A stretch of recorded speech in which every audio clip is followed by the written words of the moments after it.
ይሄ ቀጥ ብሎ የሚሄድ እንግዲህ ትልቅ መንገድ ነው። ሌላው በዚህ ጋር ትልቅ መንገድ ያለ 10 ሜትር የሚሆን መንገድ ያለ በዚህ ቀጥ ብሎ የሚሄድ ማለት ነው። ላይ ልጆቹ ያሉበት አካባቢ ላይ ይሄ ዋናው አስፋልት ነው። በቃ እዛ ጋር ስንደርስ ማለት ነው የፌዴራል መንገዱ። ያው ጌታቸው ነስ ሜዳ በትንሹ በከፊሉ ይህን ይመስላል። ውድ ተመልካቾች ቦታ መግዛት ለምትፈልጉ ምርጥ የሆነ ቦታ የማሳያችሁ ይሆናል። የት ነው የሚገኘው? እንዲሁም ደግሞ በተለይ ሰፋ ያለ ግቢ ለምትፈልጉ ካሬው 250 ካሬ ነው። ስለዚህ በጣም በምትፈልጉት አይነት ዲዛይን ጭምር መስራት የምትችሉበት የሆነ ቦታ ነው። ይህም ቦታ እንግዲህ መግዛት ለምትፈልጉ የት ነው የሚገኘው? እያንዳንዱ የምነግራችሁ ይሆናል ማለት ነው። ውድ ተመልካቾች አሰላሙ አለይኩም ወራህመቱላሂ ወበረካቱሁ። ሰላም እንዴት ናችሁ? ውድ ቻናል ቤተሰቦች ሁሉ ሰላም ሁሉ መልካም ከኔ ጋር አልሐምዱሊላህ ሁሉ ሰላም ነው። እናንተም በያላችሁበት ዓለም ዳርቻ ሰላማችሁ ይብዛልኝ። ውድ ተመልካቾች ለዛሬ ያስኩላችሁ ደግሞ ቦታ መግዛት ለምትፈልጉ ቦታ የማቀርብላችሁ ይሆናል። እንግዲህ ይህ የምትመለከቱት ቦታ የሚሸጥ የሆነ ቦታ ነው ማለት ነው። ለማንኛውም ለዚህ ቻናል አዲስ ከሆናችሁ ሰብስክራይብ በማድረግ የደወል ምልክቱን በመጫን ቤተሰብ ሁኑ። ላይክ ሼር ማድረጋችሁን አትርሱ። እንግዲህ እስከ ቪዲዮ ፍጻሜ አብራችሁ ይቆዩ። ውድ ተመልካቾች እንግዲህ ውድገሳ ናሲስ ሜዳ በታችኛው ናሲስ ሜዳ ቦታ ለምትፈልጉ ካሬው 250 ካሬ ነው። እንግዲህ ይህ ቦታ እንደምታዩት ከላይ ዝጋ አጥር አለ፣ እዚህም ጋር ይህ አጥር አለ። በዚህ መካከል ላይ የሚገኝ የሆነ ቦታ ነው። እንደምትመለከቱት ፊት ለፊት ላይ መንገድ አለ። ይህ ነው ቦታው። ካሬው 250 ካሬ ነው። በጣም ሰፊ የሆነ ቦታ ነው ማለት ነው። በምትፈልጉት ፕላን መስራት ትችላላችሁ። የባለ ይዞታ ነው። ያ ማለት ለምሳሌ ይህ የተሰራው ቤት እንደምትመለከቱት የዚህ ግማሽ ነው ማለት ነው። ያ ማለት ከሌላው ለየት የሚያደርገው ማህበሩ እዛ አካባቢ ላይ እንደምታዩት ፊት ለፊት የምንመለከታቸው የዲሸፕ ዲዛይን ነው መስራት የሚፈቀደው። ይሄ ግን የባለ ይዞታ ስለሆነ ስትፈልጉ ክብ መስራት ትችላላችሁ፣ ስትፈልጉ ኤል አድርጋችሁ መስራት ትችላላችሁ። በምትፈልጉት ሙድ አድርጋችሁ ስትፈልጉ በብሎኬት መስራት ትችላላችሁ። በፈለጋችሁ ዲዛይን መስራት ትችላላችሁ። የባለ ይዞታ መሆኑ ያለው ጥቅም ይሄ ነው ማለት ነው። የባለ ይዞታ ሲሆን በምትፈልጉት ዲዛይን የመስራት መብት አላችሁ ማለት ነው። ይህንን ይመስላል እንግዲህ ውድ ተመልካቾች። ይሄ እዚህ ጋር ስንመጣ መንገድ አለ። በዚህ በመካከሉ ትልቅ መንገድ አለ ማለት ነው። እንዲህ ወደ ታች የሚሄድ እስከ ታች ድረስ ምሪት ነው። ይህ ወደ ታች ከዚህ በታች ጭምር ቤት እንደምታዩት የተሰራ ነው ማለት ነው። መብራትም እንደምትመለከቱት ገብቷል። ስለዚህ ሰፈሩ ውሃ አለው፣ መብራት አለው ማለት ነው። ይህን ይመስላል እንግዲህ የመብራት አገልግሎቱም ጀምሯል። ስለዚህ የምታዩት እዚህ ጋር የምትመለከቱት ባዶ ቦታ የአንድ ቤት ቦታ አለ ማለት ነው።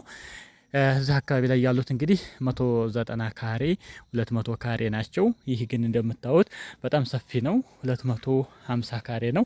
ሰፋ ያለ ግቢ ለምትፈልጉ አቅም ላላችሁ ይህን ቦታ ብትገዙት አሪፍ ነው ማለት ነው።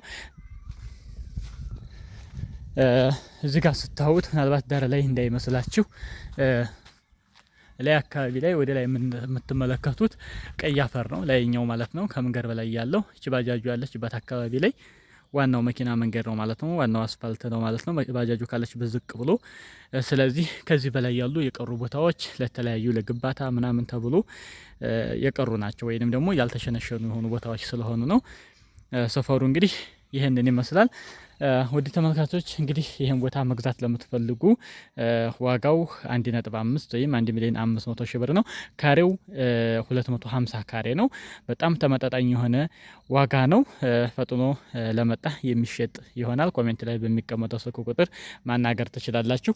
ሰፈሩን እግር መንገዴን እያሳየኋችሁ የሚሄድ ይሆናል። ያው እንግዲህ እንደምታዩት ቀጥታ መብራትም ከዚህ ፖል ይገባል ማለት ነው። ለየት የሚያደርገው በምትፈልጉ ዲዛይን መስራት ትችላላችሁ ማለት ነው።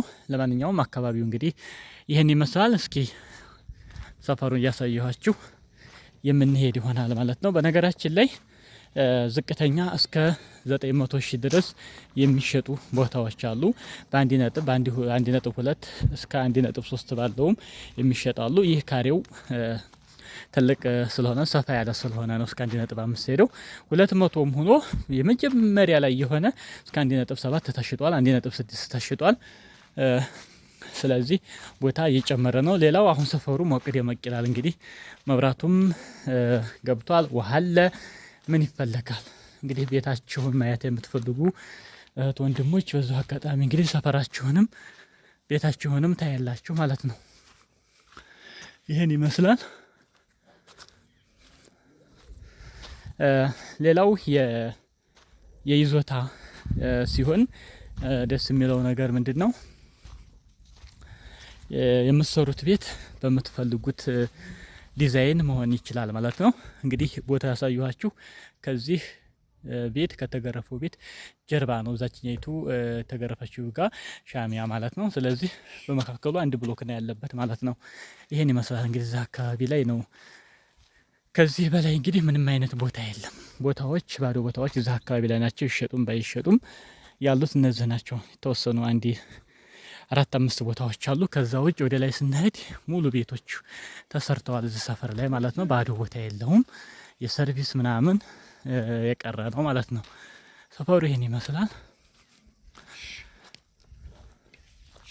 በዛ አጋጣሚ እንግዲህ ቤታችሁን ማየት ለምትፈልጉም ቤታችሁን እየፈለጋችሁ ይሄን ይመስላል እንግዲህ ሰፈሩ ማሻአላህ። ስለዚህ ቦታ መግዛት ለምትፈልጉ እንግዲህ ከፍተኛ እስከ 1.7 ድረስ ዝቅተኛ እስከ 900 ሺህ ባለው የሚሸጡ ቦታዎች አሉ። ሌላው ስትገዙ እዚህ የሚገዛላችሁ አካል በተለይ ውጭ ላይ ላላችሁ ማለት ነው ከብር ብቻ መመልከት የለባችሁም። ብር ቀነሰ ብላችሁም መግዛት የለባችሁም። አብሮ ሰዎችን ማየት ይኖርባችኋል። በተለይ የ3-4 ጊዜ የተሸጡ የሆኑ ቦታዎች ላይ እነዚህን አጣርታችሁ መግዛት ይኖርባቸዋል። ሰዎች አሁን ላይ በጣም ሰው ከፍቷል። ፈርሙ ብላችሁ እንኳ በምትሉ ሰዓት ስም ዝውውር ላይ በጣም አስቸጋሪ ነው። እጥፍ ብር እየተቀበሉ ድጋሚ የሸጡትን ይህን ያህል ብር ካላመጣችሁ አንፈርምም። እንደዚህ አይነት ነገር ስለሚገጥም ቢያንስ ወደዚህ ስትገቡ ሰዎችንም የምትገዟቸውን አካል ማንነታቸውን በደንብ ማጣራት ይኖርባችኋል ማለት ነው።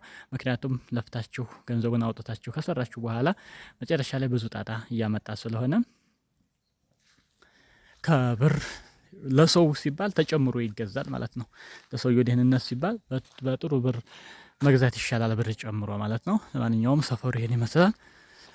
መብራት ምናምን ላላችሁኝ ያው መብራት ጀምሯል ማለት ነው። ኢንሻአላህ ይህ አካባቢ ላይ አሁን ላይ መብራት እየበራ ነው ማለት ነው። ማሻአላህ ውሃ በየቤቱ አለ። ውሃና መብራት ካለ ለአንድ አካባቢ ምን ያስፈልገዋል? ምንም ያስፈልግ ነገር የለም። ስለዚህ እናንተ ስትመጡ ደግሞ ሰፈሩ ሞቅ ደመቅ ይላል ማለት ነው። ኢንሻአላህ እስከ ላይ ያሳያችኋለሁ። ይሄ ያው ታችኛው ናስ ሜዳ ነው። ማሻአላህ ደግሞ አሁን ሰዓቱ ዝናብ ነው። ዝናብ በኃይለኛ የሚጥልበት ሰዓት ነው። ዝናብ እየጣለ ነው አሁን ላይ ማሻአላህ። ይሄን ይመስላል። የመብራት ዝርጋታው ራሱ ማሻአላህ የሚያምር ነው። ይሄን ይመስላል። ይሄ እንግዲህ ውስጥ ለውስጡ እንግዲህ ወደ ቀጣይ ደግሞ ኮብልስቶን ሲሆን ምናምን መንገዱ እንደምታዩት በጣም ደስ የሚል ነው ማለት ነው። ወደዚህም ላሳያችሁ። ቪዲዮ ላይክ እያደረጋችሁ ላይክ ያላደረጋችሁ ላይክ አድርጉ። የቀጥ ብሎ የሚሄድ እንግዲህ ትልቅ መንገድ ነው። ሌላው በዚህ ጋር ትልቅ መንገድ ያለ 10 ሜትር የሚሆን መንገድ ያለ በዚህ ቀጥ ብሎ የሚሄድ ማለት ነው። ላይ ልጆቹ ያሉበት አካባቢ ላይ ይሄ ዋናው አስፋልት ነው። በቃ እዛ ጋር ስንደርስ ማለት ነው የፌዴራል መንገዱ። ያው እንግዲህ ታችኛው ናስ ሜዳ በትንሹ በከፊሉ ይሄን ይመስላል። ውድ ተመልካቾች ማሻአላህ ያው ሰፈሩ እንግዲህ እዚህ ላይ ደርሶላችኋል ማለት ነው። ውድና የተከበራችሁ ተመልካቾች ስለዚህ ቦታዎችን መግዛት ለምትፈልጉ ኮሜንት ላይ ባለው ስልክ ቁጥር ማናገር ትችላላችሁ። በጠቀስኩላችሁ መጠን እንግዲህ አቅም ላላችሁ መግዛት ትችላላችሁ ማለት ነው። ከዚህ በኋላ ያው ይጨምራል ተብሎ ይታሰባል። ምክንያቱም መብራት ውሃ ምናምን ካለ ሰውም ተከራይቶ የሚኖረው እንግዲህ መጥቶ በየቤቱ ሲገባ ሰፈሩም ይሞቃል፣ ዋጋም ያወጣል ማለት ነው።